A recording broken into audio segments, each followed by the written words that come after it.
Negative self-talk.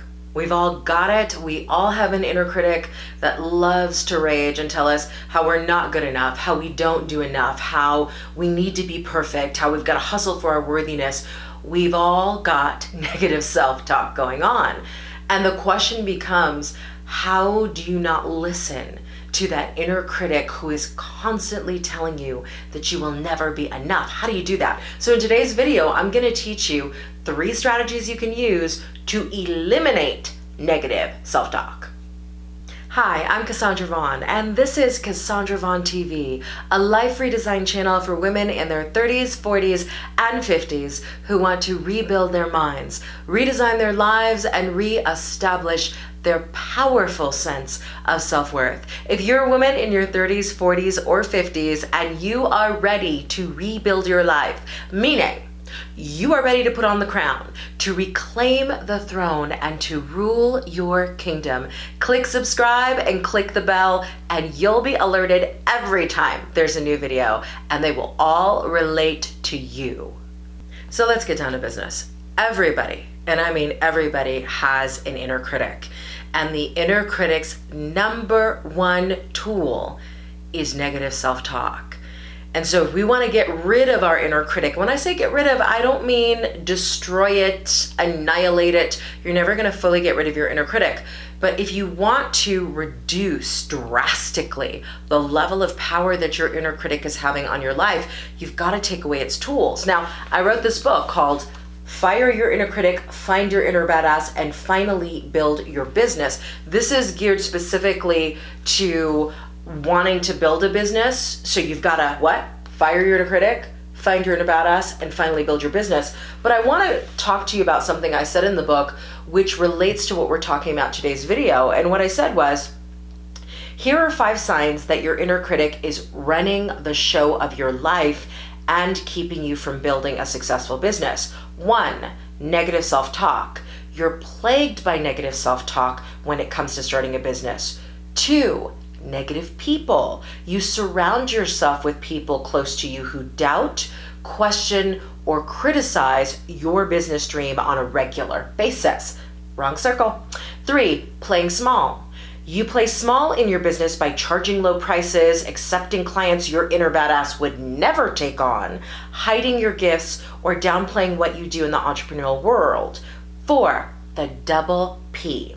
You're dealing with perfectionism and procrastination, the cousins of the inner critic, on a regular basis. And 5, taking failure personally. When you try to work on your business idea and things don't work out, you make it mean that you aren't meant to do this rather than seeing yourself as being one step closer to getting it done. Now, this book, especially if you're thinking about starting a business, is a must read. Very small book, easy to read quickly. It is called Fire Your Inner Critic, Find Your Inner Badass, and Finally Build Your Business. And you can check out all of my books, including that one, at overcomingfearbooks.com, which will bring you right to my Amazon author profile, and you can see the 27 plus books that I've written. But I wanted to read you this from this book because I don't think we realize that the number 1 tool of our inner critic is negative self-talk. It is the most powerful tool because it's the voice in our head. And sometimes we think that that voice is us, belittling us and saying bad things about us, but it's not us. It's our inner critic using our own voice against us. So I want to, in today's video, give you 3 strategies that you can use to eliminate the inner critic's number 1 tool, to eliminate negative self-talk. Let's get to it. Strategy number 1 for eliminating negative self-talk, and I have said this over and over and over again in many videos, and I will probably say this over and over again in many more videos because for whatever reason, we are not getting this right. Here's strategy number 1 to eliminating negative self-talk. Make and keep self-promises. All right, I don't know how many times I gotta say this, but let me say it again. You have to learn how to make and keep the promises you make to yourself. Your self-commitments are everything. They are your number one tool that will keep your inner critic at bay, that will eliminate negative self-talk, because when you become the person who 100% of the time says, if I say I'm going to do something for me, it gets done above all else. It gets, period. Number one, you make less self-commitments that way, because in order for you to keep that 100% up, I just lost my train of thought. In order for you to keep that 100% approval rating with you, you can't promise yourself a whole lot of things. Like, it really, self-commitments when done well are few. They're like, okay, I promise myself that I'm going to drink 128 ounces of water every single day. So if you make that self-commitment to yourself, you're not also making the self-commitment that I'm going to work out 2 hours a day, 6 days a week, because life is going to happen, and at some point you're going to miss out on both because you're trying to overcommit to things. So when you become the person that says, no, if I make a commitment to me, I keep it. Number one, you become very selective about what self-commitments you make. Number two, you prioritize yourself in a really powerful way. And then number three, you become that confident person who knows that when you say you're going to do something for you, it's done. It's as good as done, which takes all of that yeah that goes on with your inner critic trying to talk in your ear, and you dismiss it. Once you become somebody who makes and keeps yourself promises, you dismiss the negative self-talk, because you're like, you just get to a point where you're like, no, I don't even think that way, let alone operate that way. So when the negative talk starts to come in and you've developed the habit of being somebody who makes and keeps yourself promises 100% of the time, it's like somebody calling you a purple walrus. You don't even entertain it. You're like, no, that my track record, what I know to be true about me is that if I say it, it's already done.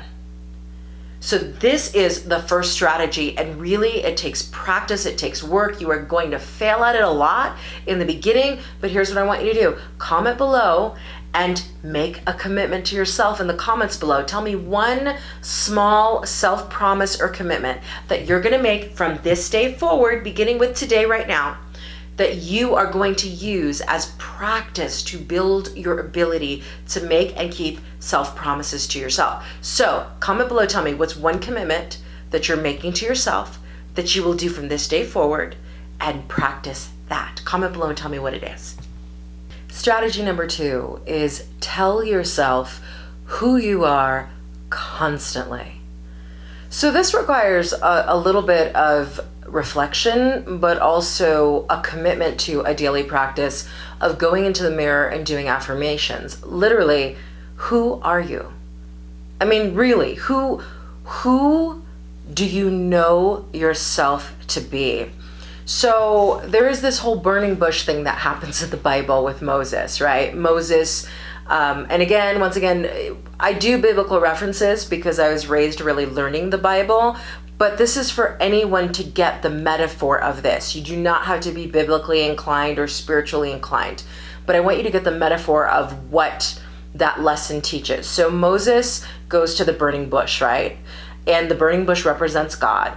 And Moses, who is not an Israelite, at the time, Prince of Egypt, Moses is asking the burning bush, like, who are you? And God's response as the burning bush is, I am that I am.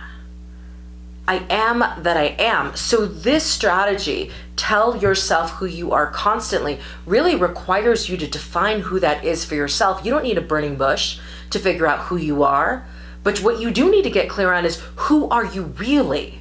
Like, how powerful are you? How strong are you?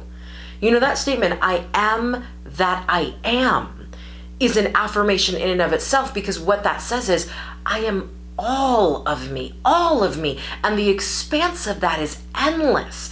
And so I want you to get clear, number one, who do you know yourself to be? What I am affirmations confirm in your spirit who you are. I am courageous, I am brave, I am strong, I am resilient, I am powerful. And then I want you to make it a daily practice to tell yourself, by looking in your own eyes in the mirror, who you are constantly. It is the only way to battle and to win the negative self-talk that has been going on in your head for years. If negative self-talk has been running the show in your head for years, you've got to now retrain your brain by using I am affirmations to tell yourself who you are constantly. Who are you? Because if you don't know, your inner critic is going to run all over you. But the second you do know, and the second you begin to say those I am affirmations and you begin to ground it in your spirit, when that negative self-talk comes up, no different than the self-commitments, you just go, not really. I've met me. Whoever you're talking about doesn't live here. So tell yourself who you are constantly. That is strategy number 2 to eliminating negative self-talk. Strategy number 3 for eliminating negative self-talk is woo-woo in a sense, but it's very powerful, and it's this: talk to your inner child. So we all have an inner child within us. We have a child that at one of our ages, 5, 7, 10, sometimes 3, sometimes even younger than that, we all have an inner child that was traumatized at some point, an inner child that is scared and doesn't feel safe and doesn't feel loved and doesn't feel wanted and never seems to feel like enough. And the inner critic is a super good bully to our inner child. The inner critic has been around probably longer than our inner child has known of its own existence. And so our inner critic is super good at just emotionally abusing our inner child. And because our inner child, that part of us that is still at that younger age, is still a child, the inner critic wins every time. And so the third strategy that you can use to eliminate negative self-talk is this: you'll know when your inner child feels scared because you'll start to be reactionary. You'll start to have triggers, and you can feel when your inner child is really not feeling safe. But I want you to start to talk to your inner child. I want you to start to imagine that every time negative self-talk is happening to you, it's not only happening to you, but it's happening to that inner 5-year-old within you.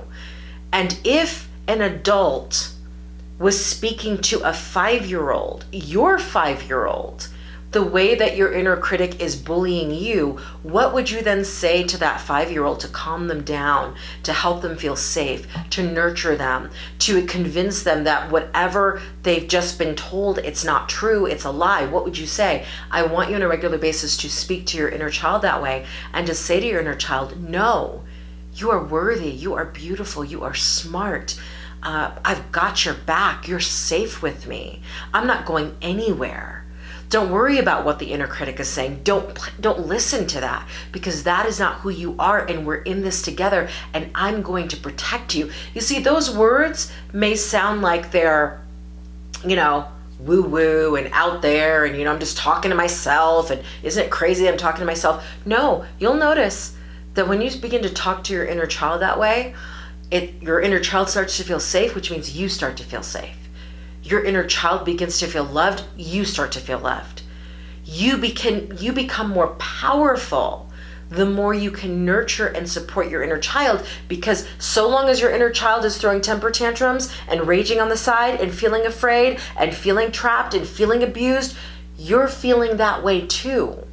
So to eliminate negative self-talk, you've got to really raise your inner child, knowing that they're safe, knowing that they're loved, knowing that they're nurtured. And by doing that, you feel that way. And when you feel safe and nurtured and loved, then when the negative self-talk starts to come in, you squash it.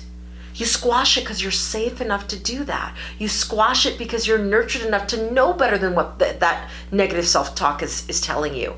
And you squash it because you have nurtured an inner world environment in your head that is only conducive to good thoughts about you.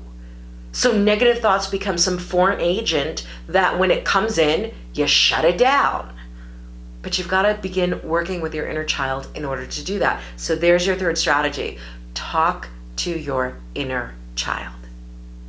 There you have it, my 3 strategies for eliminating negative self-talk. Look, If you are struggling with your inner critic, if your inner critic is spending most of your waking life raging at you, using negative self-talk against you, if you feel like your self-esteem has been affected, your confidence has tanked, and honestly, you feel like you're living on a hamster wheel of hustling for your worthiness and yet still never feeling good enough, I want to invite you to join me for the 10-week Rebuild Yourself program. In that online mindset mastery program geared specifically to women in their 30s, 40s, and 50s, this is what I teach.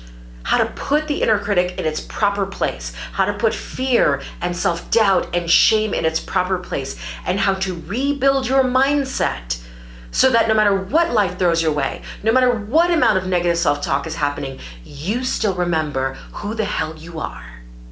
Who you are. So I want you to check out the 10-week Rebuild Yourself program, and you can learn more about it at CassandraVaughn.com/programs. Again, you can enroll today. I want you to look at it, but listen, if the inner critic has been running your show for the last decade, it is time to change the game. Check out the 10-week Rebuild Yourself program at CassandraVaughn.com/programs.